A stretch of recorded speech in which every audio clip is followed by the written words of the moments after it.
say the left has given us a gift with what they did over the last week. What I mean is that I don't think they realize that imagery of Biden in front of Independence Hall, that distortion of that beautiful place. I love Independence Hall. I mean, as y'all know, if you've been to our Constitution classes, that's where we filmed our Constitution classes. We've taken our kids there. I don't know how many times. I mean, that I've always said that's my favorite place in all of history. It's hallowed ground in terms of the principles that were etched in stone and parchment, if you will, but etched in stone for our nation. And for him to stand in front of that building and bark out the hatred that he did for the American people, and I don't want to repeat you guys know, I mean, this is no president in history has ever done this. No president in history has ever labeled half of America just because they're his political opponents as a threat to our nation and evil and all of the things that he did. And so this is a real turning point. And I think what's going to happen, based on what you're seeing now in the polling data, when you look at what they've done with weaponizing the FBI, with the arbitrary shifting of a $500 billion in debt from people that willingly took out the loans to now people that didn't even go to college are now going to pay off those loans. I mean, these things are so obvious and so wrong that I think they're destroying themselves. And so now the question is, what do we do with this gift that they've given us? And if you look at the Robert Cahaley's tweet last night, after some of the polling that they did in Washington and Georgia and I forget the other state, but it's pretty shocking. It's pretty surprising. I mean, he's got Brian Kemp in Georgia, and you know, if you've been watching us for a while, I'm not a big fan of Kemp because of what he did not do with the elections, but definitely he's better than Stacey Abrams, right? I mean, you have to make some calculations here, folks. As much as I've slammed Brian Kemp and Greg Abbott, you don't want Stacey Abrams and Robert Francis O'Rourke, so you got to be strategic about this. Anyway, he's got him up 5 or 6 points. He's got the lady up in Washington State that's running for U.S. Senate, only a couple of points, I think 3 points, 4 points maybe, behind Patty Murray in Washington State for U.S. Senate. Herschel Walker neck and neck with Warnock in Georgia, and New York. Even the governor's race in New York is within four points or so. And his point though in his tweet was that people don't realize how much the student loan thing has galvanized people and moved people on the middle to saying they're going to vote Republican and they're not going to vote for the Democrats. So it's I mean, it's a small thing compared to all the other tyranny that they're doing, but yet it's just common sense. It just makes, I mean, people realize this is abject socialism, and it's absolutely stealing from one group of people to give to another.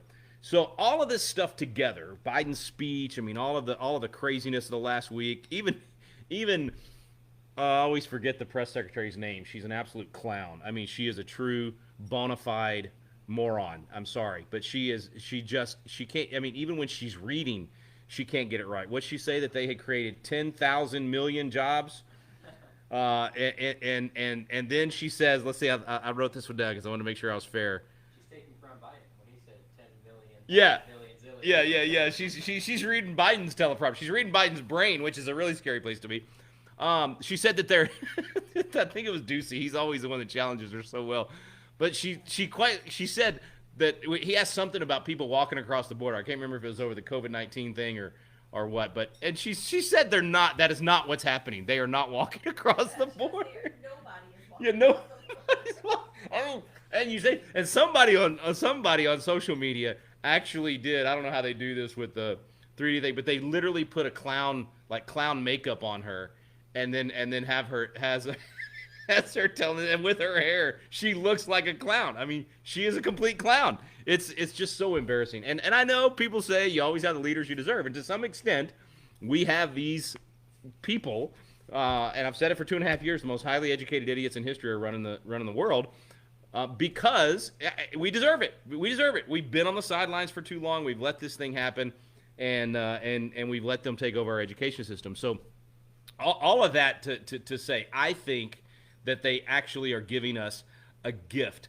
And of course, when she says, when you compare this stuff, like when she's saying nobody's walking across the border, and then all you got to do is put the imagery and the videos of all of these, literally quite now. I mean, now we can actually say millions of people that have come across the border in the last year and a half since Biden's been president. And then when she says, and President Biden says that MAGA people do not respect the rule of law. And you're going, wait a minute. We're the ones not wanting to defund the police. We're the ones saying follow the Constitution, the rule of law. And they're the ones with the stroke of a pen assigning $500 billion to people that didn't ask for it and taking it, relieving people, as Nancy Pelosi said, of that obligation. And then, all of the other things that they're doing that are absolutely against the rule of law and not done through Congress. So it's just become an absolute joke what they're doing. But it's real. I mean, that's the problem. It's real. Look at what they just spent. They've got now a $400 billion slush fund that they're going to hand over to Podesta, who was a Clinton hack, and now he's going to get to dole that out to all of their cronies in the green energy world, which is nothing but a scam. This whole thing is a scam for them to take money from you and spend on other things and ultimately make it harder and harder for you to be independent and travel. That's why they've got a war on the combustion engine. So I'm not diminishing all of those things and saying that they're not real or that they're not happening. I'm just saying that all of those horribly bad and horribly ugly things are actually good in terms of the fact that for 30 years we've been in the business of trying to wake people up and warn them that all of this stuff was coming. Like, I mean, whether you want the sexual agenda, we were talking about that 30 years ago, and how much the homosexual agenda would lead to this insanity that we're in right now. And everybody said we were crazy and homophobic and all of this other stuff. And now look at where we are, right? We were talking about government regulating, when government starts regulating whether or not you can braid someone's hair, that you're getting into a world where government's going to control everything, and the experts and the bureaucrats are going to be clamping down on the free market, not allowing to have. We've been saying that for decades, and now people saw it in COVID. They saw it. They see it now in all of these crazy things that they're doing. So I guess I'm actually hopeful that the response to and Mark Levin used to write about this. He would call it a soft tyranny, these things that were happening in regulation and that sort of thing, and that eventually becomes hard tyranny, actual in-your-face tyranny, which is what's happening at this point. And that finally, it's no longer the boiling frog where it's just happening slowly. It's like, boom, the temperature got turned up, and millions and millions and millions of people are now moving to our side. And so I still think that the 2022 elections are definitely going to be a red wave and a Republican wave. But so now it comes to the question that I really wanted to address tonight. What do we do with this? How do we capitalize on this thing? Because an awakening means nothing if you don't get out of bed and do the hard work. I mean, I admit I'm not a morning person. I don't want to get out of bed and do the hard work. I don't want to get out of bed and go have to work hard, but that's what it takes. So if there's an awakening right now, we have to be willing to scratch and claw at this point. So if you've been awakened, now you're paying attention, it's time to do something with it. You have to spend the money, the time, the effort, the hard work, literally knocking on doors in your neighborhood and getting other people engaged, calling friends and family, bringing them over to your house to do a Constitution class. That's what, you may think I'm a broken record because I keep saying do the classes, have Constitution classes.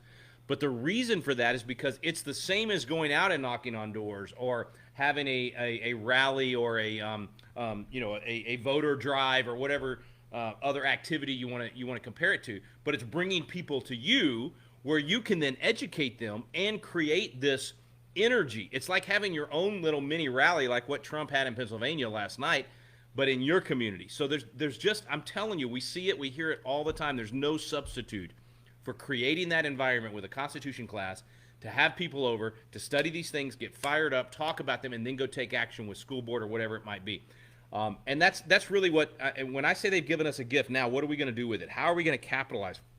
What are we going to do, for instance, with just how far they've gone with the State Board of Education in Texas? If you were watching last week, and I went out and spent 12 hours at the State Board of Education to testify against this horrible woke, ethnic studies, critical race theory, gender fluidity. The wackos are literally the experts that our Texas Education Agency and State Board of Education were listening to as their experts to write the history standards for Texas. It's just embarrassing. Now thankfully, they put that off. We were managed after much pressure that all the different groups came in and did. We managed to make them put it off, but I'm telling you, it was a wake-up call for me, just sitting there listening to that testimony and realizing that right here in Texas, the worst of the worst, far left people have respect and power in the Texas Education Agency and the State Board of Education. And that is a dangerous, dangerous thing. And so we've got to, again, do the hard work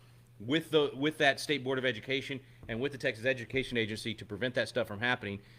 Which is why, I want to encourage you, if you're in Texas, find out who's running for State Board of Education where you are, get involved. The left has they have worked so hard to take over these institutions and to put people in place. I mean, we've got our own little AOC on the Texas State Board of Education, and she's just like AOC, man. She's fearless. She says stupid things and mean things, but man, she's out there and she knows how to work the system. And I'm telling you, the left has their warriors that are on the front lines. There's several of them on the State Board of Education that are good. They're good at what they do, and frankly, in some ways, running circles around our side, and almost got all this stuff through. And they still have some opportunities to potentially do some real damage. So we just gotta be willing to work a lot harder, and that begins with our own education. So broken record, but get your Constitution class started. And then you've got a real opportunity in the next 10 well, let's see, what's today? 4th.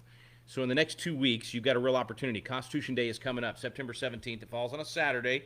But by federal law, every school in America that takes any federal money is supposed to do something on Constitution Day. And if it falls on a Saturday like this year, then they do it on Friday or Monday. And then celebrate Freedom Week here in Texas, which was on the chopping block with the State Board of Education last week, but we stopped it. Is a whole week, so you have an entire week to do something like this. And so we've finally got at Patriot Academy something to offer people for that particular day or throughout that week. And it's a presentation on the Constitution. It's done in a really fun, vivid imagery way so that the kids will pay attention. And we basically are handing it to you for free and saying, go do this, go offer this to your local school. Either send it to a teacher and give them the links where they can get signed up and do it for free. You sign up as a coach. You sign up as one of our Constitution coaches, but even if that's the only thing you ever do, it's all free anyway. But you get signed up, you download this presentation, the PowerPoint slides, everything, and you take it to your local public school or private school, homeschool co-op, wherever you want to go, and you give the presentation, or you convince a teacher that we need people on every campus throughout the country actually doing this. It's really, really good stuff. So I know we're short notice this year, but it's just launched last night and available on our website. So I think Scarlett's online. Scarlett's the one that helped put that whole thing together, and she'll give you the link where you can sign up. You got to sign up if you're not a coach for free, and then you have access to the Constitution Day material. But it's a great way to help influence these kids that have never heard any of the truth about our Constitution and about our system of freedom.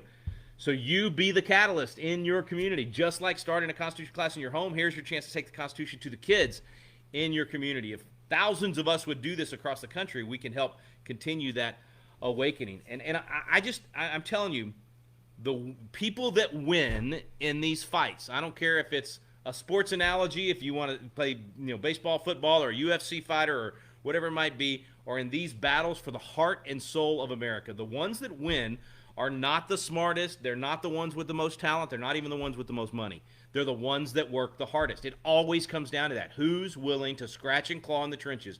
Who's willing to get out of bed once they've been awakened and go do the hard work and go put in the extra hours? The left has been doing that for decades. We were